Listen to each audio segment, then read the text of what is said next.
Good evening and welcome to Poland Daily. I'm Nicholas Richardson and this is the news.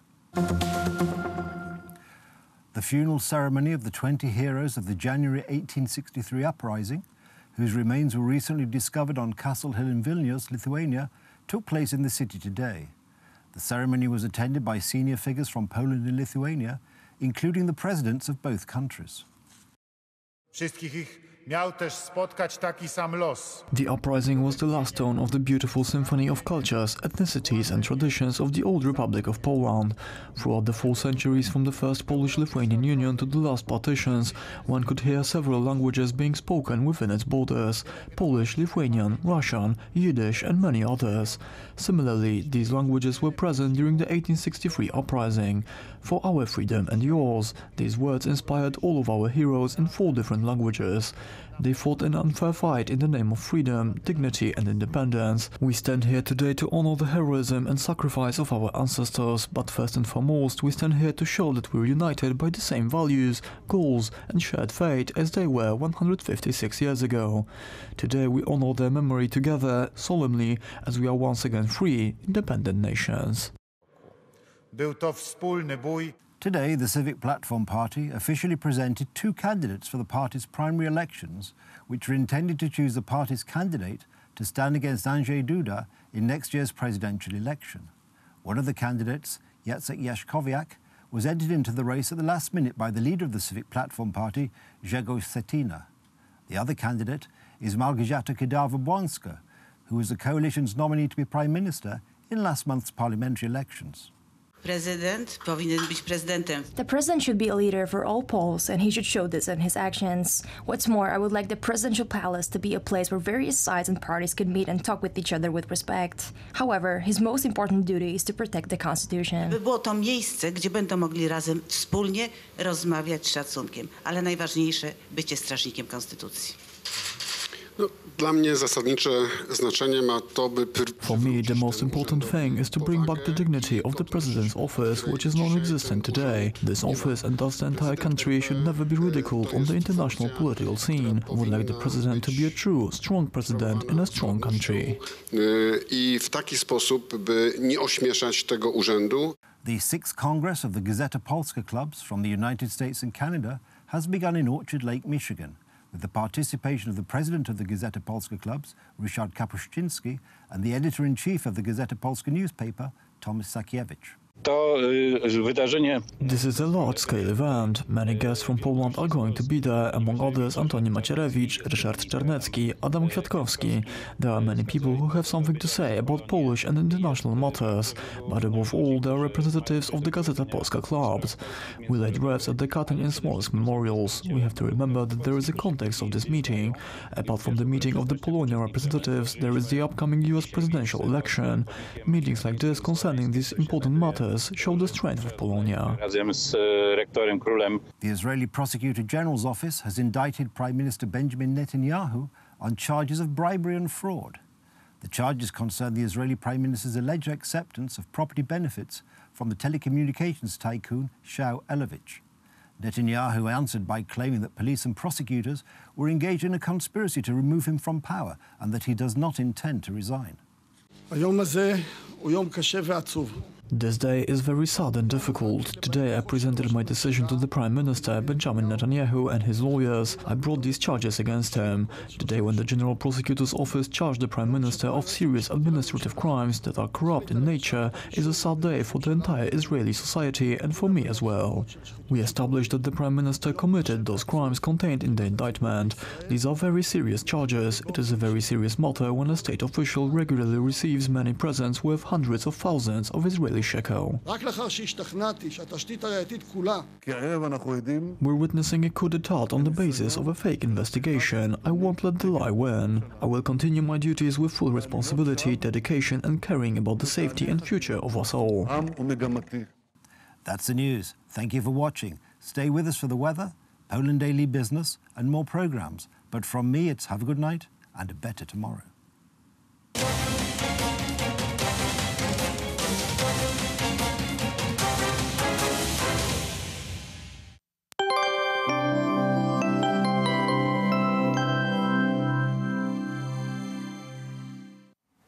I'm Aleksandra Zarzycka and welcome to Poland Daily Weather. Let's take a look at the forecast for tonight. Overcast sky in large parts of the country. Rainfall will appear over Bydgoszcz, Poznań and Zielona Góra. Cloudless sky is expected around Wrocław. The temperature will range from 0 to 9 degrees in Szczecin. And now over to tomorrow. Sunny weather across Poland. Little snowfall we will see over Lublin, but there the sun will break through the clouds frequently as well. Temperature will fall on the north to east. 0 we will notice in Białystok. The highest temperature will be 12 degrees on the south. Let's see the forecast for the next days. Sunday will be very sunny, especially on the northwest. Temperature will range from 2 to 11 degrees. On Monday, the sun will be shining on the northeast, while the rest of the country will get alternating rain and sunlight. Tuesday will be more rainy, with temperature ranging between 5 and 10 degrees. The pressure will fall. Thank you for watching and see you soon.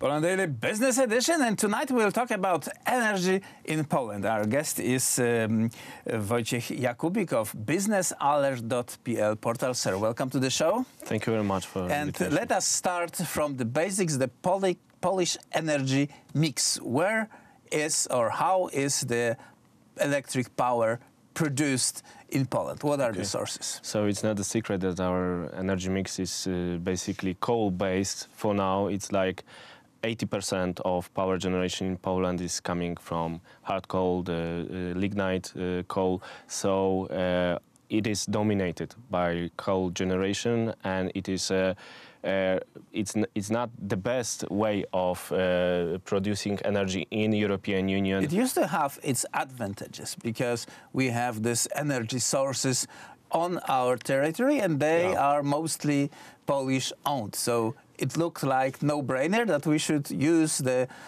energy resources that are available here. Yeah, but in the end we are importing more and more Russian coal from different regions because our mining sector is not efficient enough. The sector was underdeveloped basically in 1990s and early 20s. Underinvested. It was not reformed. We have a huge social burden when it comes to mining sector, so it needs to change, and the energy mix will also change, and we have a project of Polish energy policy until 2040, which brings some changes in power generation. Yeah, because this is the project that was conceived and worked out during the previous term of the current government. We can expect that this government will kind of follow up this path. Yeah, we should expect that government acknowledges this strategy and signs under it, because the time is passing and we need some concrete steps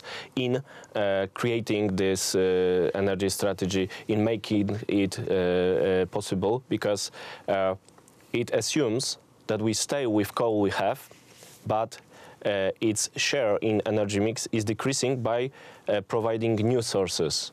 Nuclear, which is most important because of the decarbonization of Polish energy generation. We need to decrease the CO2 emissions connected to energy generation, to pay less for energy, because we have like a green tax on CO2 emission. 2 years ago it was like 4 euros per, I don't know what is the measurement over there. Square ton of CO2, so now it's over 20, it might get to 30 euros per unit. So and it is very influential in the balance sheet of the plant that produces from that source. It ends with Polish energy in retail sector for like 300 zlotys per kilowatt hour. So it is a lot, and it is uncompetitive in comparison to German market, for example. So we need to have some change.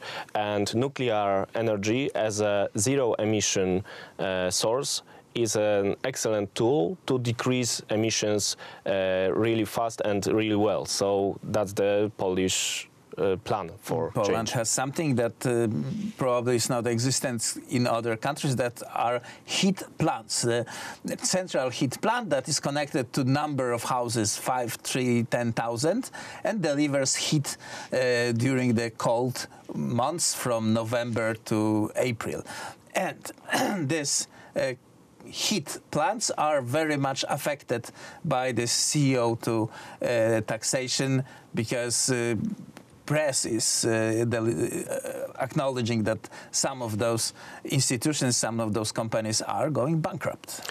Yeah, because our heat generation is also mainly coal-based, and it needs to change. That's where the gas is coming into the sector, and we'll have more and more gas-fired heat power plants, and that is a trend to be followed in pursuit of decreased emission, but also in pursuit of clean air, because gas heating power plants are less emittive when it comes to the polluting substances that go into air. The gas or methane is an intermediate solution, right? Because it also affects the environment, and also European Union that we are in is negatively doesn't want it and doesn't want to fund it. We learned about couple of weeks ago that the gas project will no longer be funded by the European Union banks. Well, European Investment Bank is one institution, but still it makes a big impact on general banks' approach to projects, and EIB actually decided to stop financing gas projects because they want to have more ambitious energy transition with no intermediate solution. But from the perspective of Central and Eastern Europe, from the perspective of Poland, it is something unimaginable that we will just go from coal to renewables. We need to have some step in between, and natural gas is one of the solutions. Also, the nuclear is the solution in between this final goal of having 100% renewables on the ground. The other thing is that you need to have some backup to renewables, and it's obviously conventional generation, which brings emission. So the only real zero emission solution is nuclear, but it has its own problems with financing. So maybe European Investment Bank could finance nuclear projects in Poland. We will see. The discussion is very near, is actually ongoing. Wojciech Jakubik of Business Alert will definitely deliver us more information on this subject. So thank you very much for this conversation, and that was it for tonight's Poland Daily Business.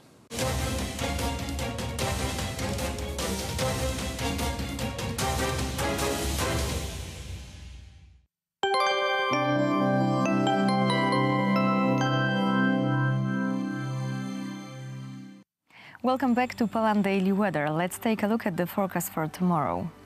Sunny weather across Poland. Little snowfall we will see over Lublin, but there the sun will break through the clouds frequently as well. Temperature will fall on the northeast, 0 will notice in Białystok. The highest temperature will be 12 degrees on the south.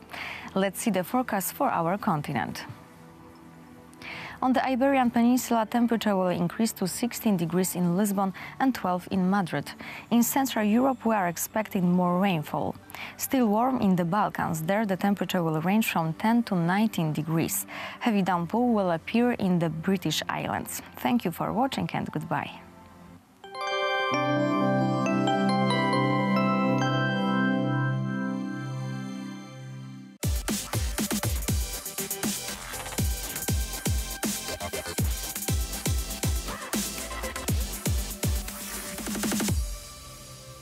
Hello everyone, my name is Maria Kądzielska and this is Poland Daily Culture. He tirelessly promotes the topic of righteous among the nation who saved Jews during the World War II. Johnny Daniels once again organized an event for the righteous, and he's going to tell us all the details.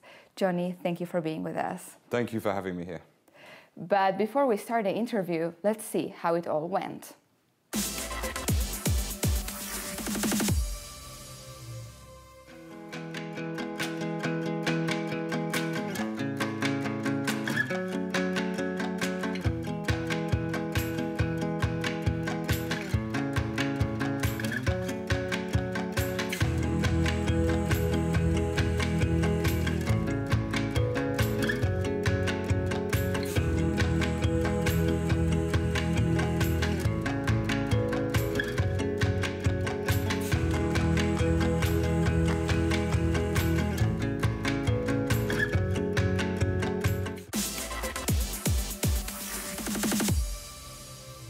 Johnny, you organized again an event, but it's not only during the event when you help the righteous.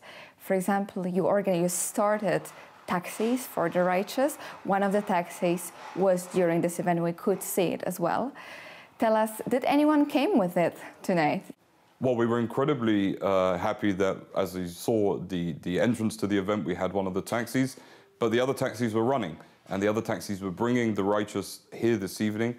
And this is a program that we're really very, very proud of. These taxis that we were able to bring from London and drive all the way here and use as a free car service for these silent heroes, for the righteous, where they call us up and whatever time, day or night, whenever they need, we're there and we'll take them to wherever they want to go. 7 days a week, it doesn't make a difference when or how.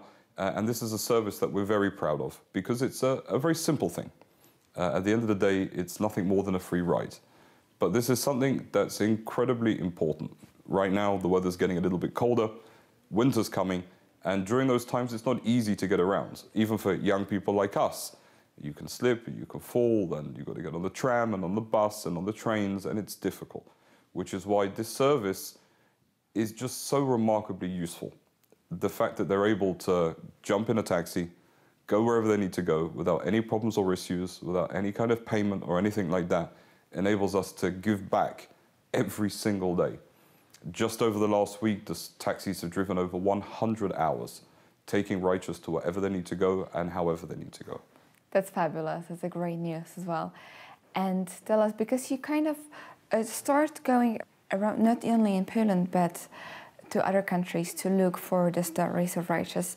And how do you do it? And do you need, like, if anyone knows anything, are you eager to, for example, if the audience of Poland Daily, they know the stories, are you eager to listen to them, to check it up? Absolutely. One of the things that we really base a lot of our work on is the fact that people reach out to us. And many people reach out to us from all around the world with different stories and different parts of heritage and history that's important to them individually, but also important to us as a whole as well. And what we've seen, especially here in Poland, is so many people reaching out, so many people of good faith and goodwill calling us with information and with stories and with a tale to tell. Many people have had some kind of connection in their family's heritage to this issue in many different areas and means. And I think that this is something that's been crucial. Also, around the world as well, we've seen really great interest in the work that we're doing. Hopefully, we'll be taking one of our taxis soon, a new one, out to Belarus. We're going to be extending the taxi service to the righteous in Albania. This is something incredibly important. I was recently had the honor to visit Tirana, Albania, where I met with one of the last living righteous in Albania, a Muslim man who himself saved a Jewish family. And really, the stories that we're able to find around the world enable us to have a belief in the future and to see what we're able to do. These were dark and difficult times. The times of the Holocaust and the Second World War was something kind of unimaginable for our generation. And during these dark times, there was a shining light. And the shining light were the righteous. And the fact that this light still burns until today through these people, and we're able to meet with them and talk to them and hear from them and learn from their stories is something that I'm grateful to be able to do. The reason why we push forward with this, the reason why we're filming the righteous, and we're grateful for you for taking part in the filming of some of the righteous, where we've recorded their stories, also enables us to share these stories for the future and to enable us to keep them and to reference them and to show them to the future generations.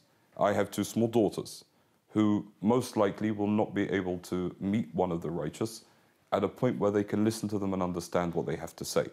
You have to be older to do that. You have to really have experienced something in life to understand what these people's stories mean. Sadly, they won't be with us forever. Again, we were celebrating Józef's 100th birthday this evening. So for us to have recorded Józef and to be able to take this footage and show it for generations to come is something else that we're very proud and honored to be able to do. If you, the audience of Poland Daily, know the stories of the righteous who weren't present to the public, the Foundation from the Depths will gladly hear them. And thank you for watching Poland Daily Culture.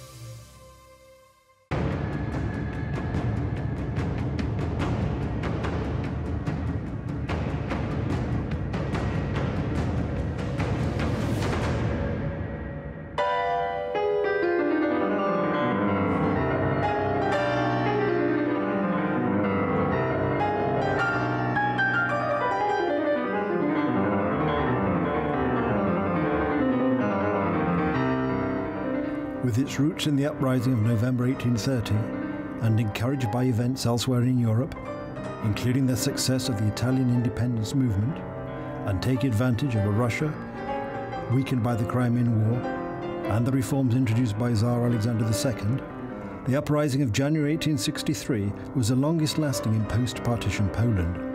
Although it was ultimately unsuccessful and Russian reprisals were swift and ruthless, its engagement of all levels of society went on to have a decisive influence on the subsequent development of Polish society. This is the story of that uprising.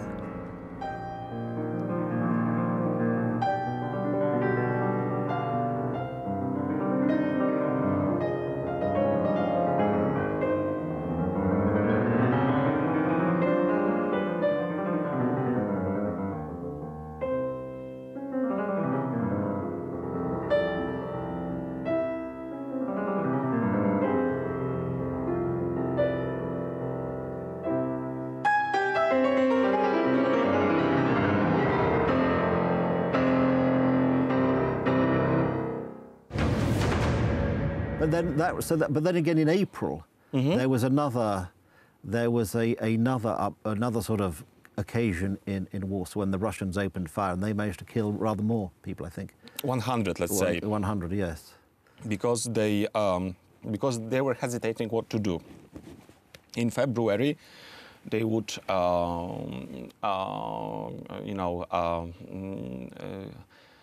restrained from any further action. But in April, they really attacked because they thought that it's getting too big, so they have to pacify it somehow, and so they crashed the demonstration in the Old Town, which you've mentioned, on the 8th of April. But they also, for example, closed down the agricultural society. The closing down there, and this was when... and Zamoyski was forced to leave Poland. Yes. And he played no further role in the preparation. And then, of course, later on in the same year, there was another gathering, I think, of the anniversary of the death of Kościuszko, which, interestingly enough, fell on the 11th of November.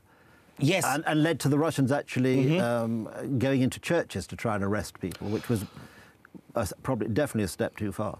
At some point, churches were the only place where people could, profess their, I would say, national faith.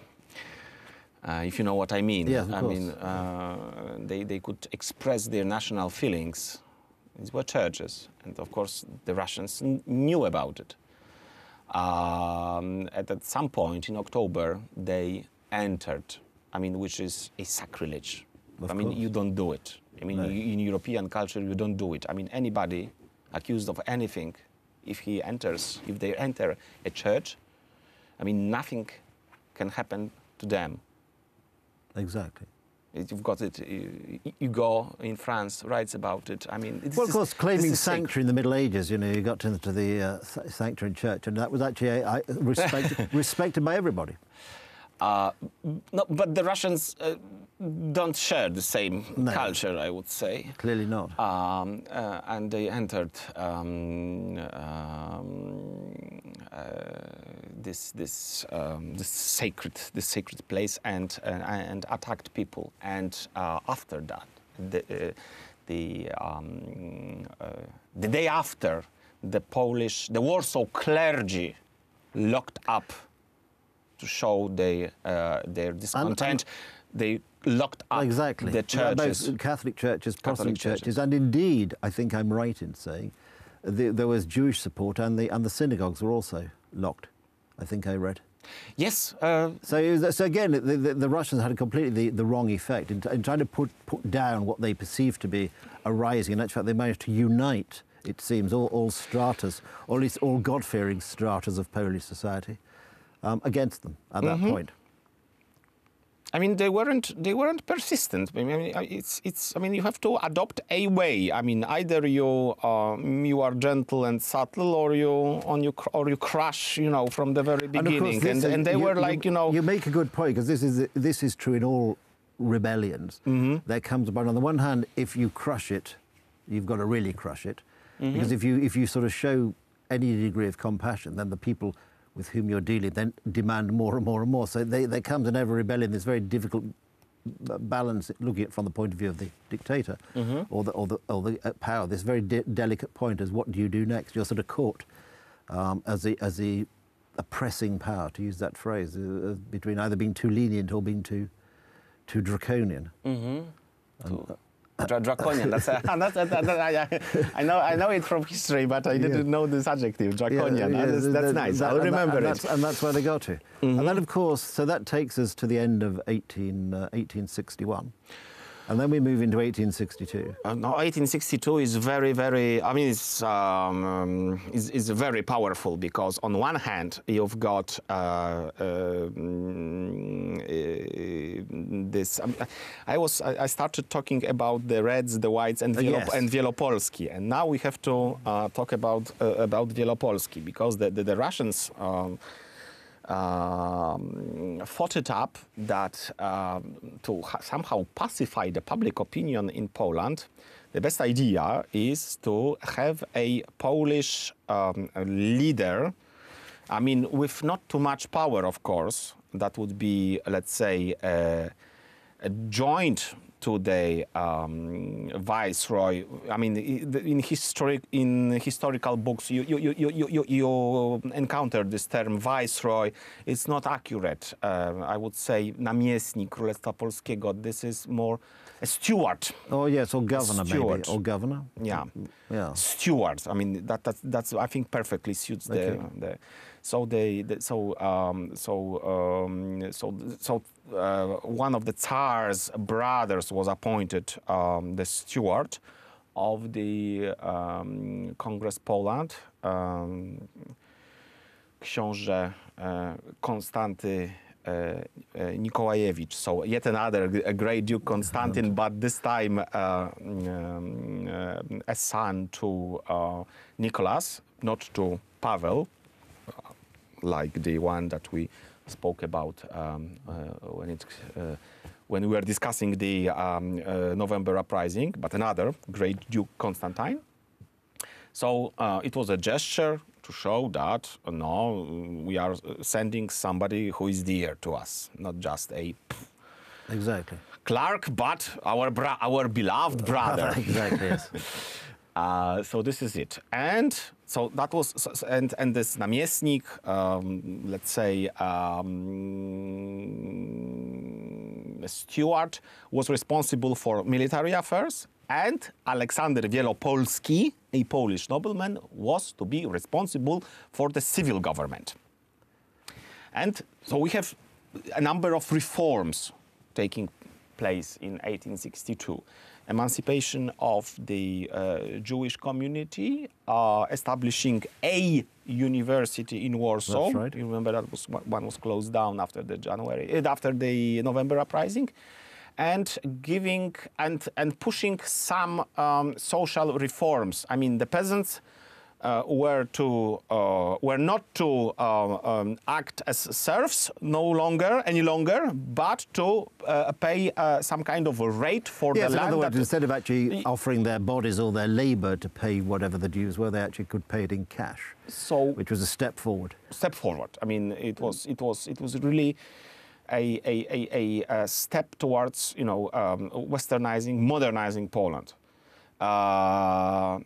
But again, it was like half-hearted, and I mean, it didn't really solve the problem. It didn't really satisfy. It didn't satisfy anybody.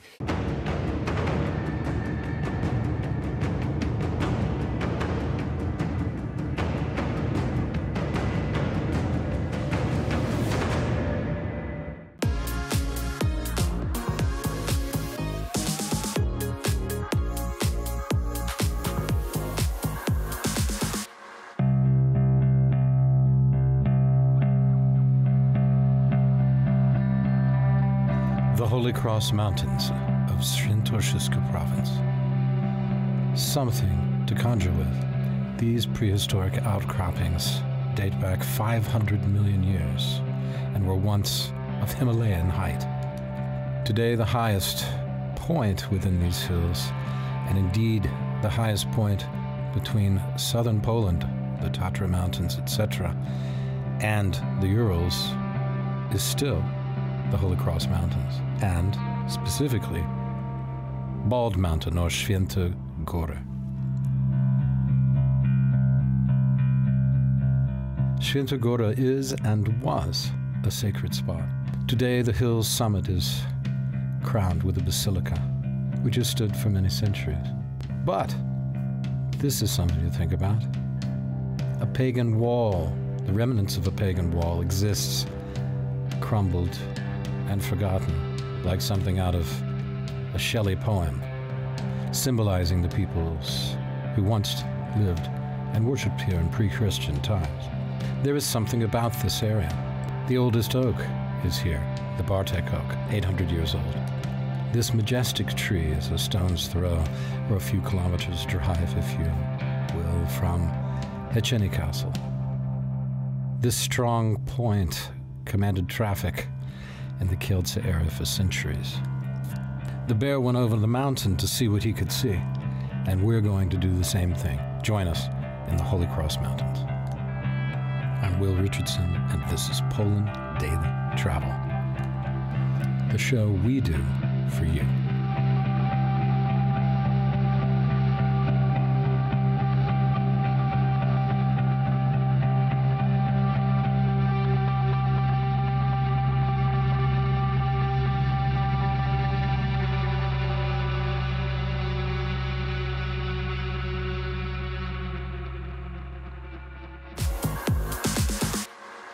Hello everybody, and welcome back after the bumper. You can see that I've been joined by some other people walking.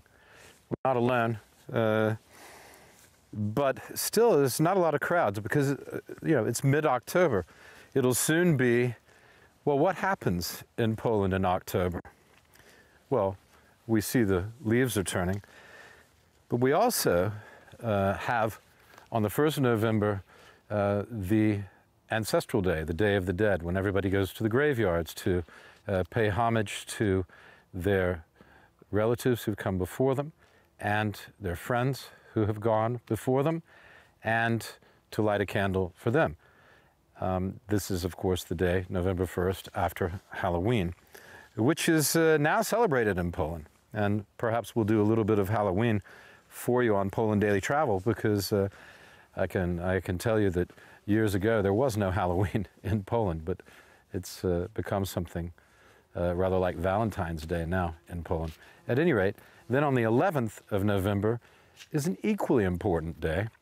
That's Independence Day. Polish Independence Day on November 11th, which of course was the last day of World War I in 1918. This is the day they signed the armistice and all the killing stopped, and Poland celebrates its freedom from that day. So a lot of things, October, for the next 2 weeks is kind of a countdown to these two extremely important days, because religion is very important in Poland. It's often called the most religious country in Europe. So it's something to remember. And when, the other thing I was saying is that when you look at this view behind me, it's not hard to look good with such a beautiful view behind you. I mean, think of everything that's gone into creating this, man-made, and think of the beauty of nature that we're standing in front of and how that's married together. And it's really incredible. And the important thing to remember is that it's not just something that was discovered recently. I mean, the Abbey started to be built here nearly 1,000 years ago. And before that, you had pagan people here. Before that, many thousands of years before, Neanderthal, Cro-Magnon men, human beings. And this has always been deemed some kind of a special place where, which was habitable and hospitable to human life. And I can tell you, there's a feeling of relaxation here. It's a wonderful feeling to see how the beauty of nature has been married with the beauty of architecture, as we can see. So that's it from Wysogora. We shall go on and see what else we can do if we can just catch the last rays of sunlight, perhaps. Poland Daily Travel. I'm Will. Thanks for watching. Like us on Facebook, Poland Daily Travel. Like us on YouTube. We'd really appreciate it. And share it to your friends if you enjoy it. We hope you do, because there's no other reason for us to do it but for you. Okay, that's me for now. Signing off, and see you on the next episode.